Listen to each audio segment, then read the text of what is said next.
Morning. Top Gun here, a little after 4:30 on Wednesday, January 20th. This is the Premarket YouTube commentary, analyzing Bank of America, Goldman Sachs, and Netflix earnings.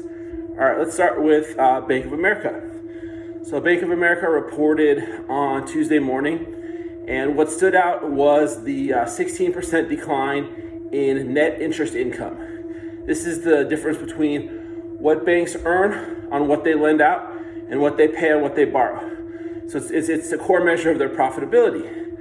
Now, the reason that declined is that net interest margin, the spread that the average spread they receive on all their assets and their liabilities, declined from 2.01% to 1.62%. So this resulted in and the reason for that is that despite deposits going up 23%, and so them having all this more cash on hand, they weren't able to deploy it into high yielding loans and had to invest it in debt securities and those sorts of things that yield less interest.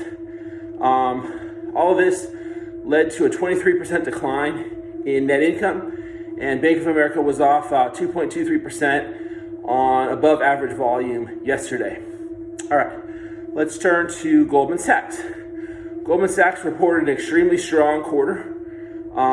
Revenues were up 18% and were strong across all segments: investment banking, wealth management, global markets, asset management. Everything was strong. EPS was up 158%. Nevertheless, the stock sold off. How much did Goldman sell off? It sold off a decent amount on more than 2 times average volume, because the stock has run up more than 50% since the beginning of November. So it was all priced in. All right. Lastly, Netflix. Netflix reported after the close a solid quarter, revenue plus 21.5%. They added 8.51 million paid subscribers, and operating income was up, I want to say 108%. And the stock jumped about 12% in the after hours.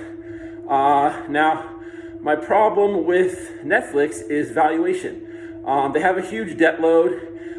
There's also a quality of earnings issue where they make a decision about how much of their streaming costs to amortize, and that amortization is always beneath the actual cash outflow.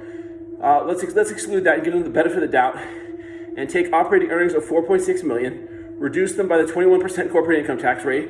We get 3.6 billion. We divide their market cap by that, and we get 71 times trailing earnings.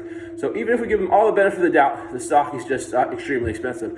So none of these stocks are buyable, in my opinion. Bank of America because of the fundamentals, Goldman Sachs because it's so technically extended, and Netflix because of valuation. All right, I will talk to you guys tomorrow.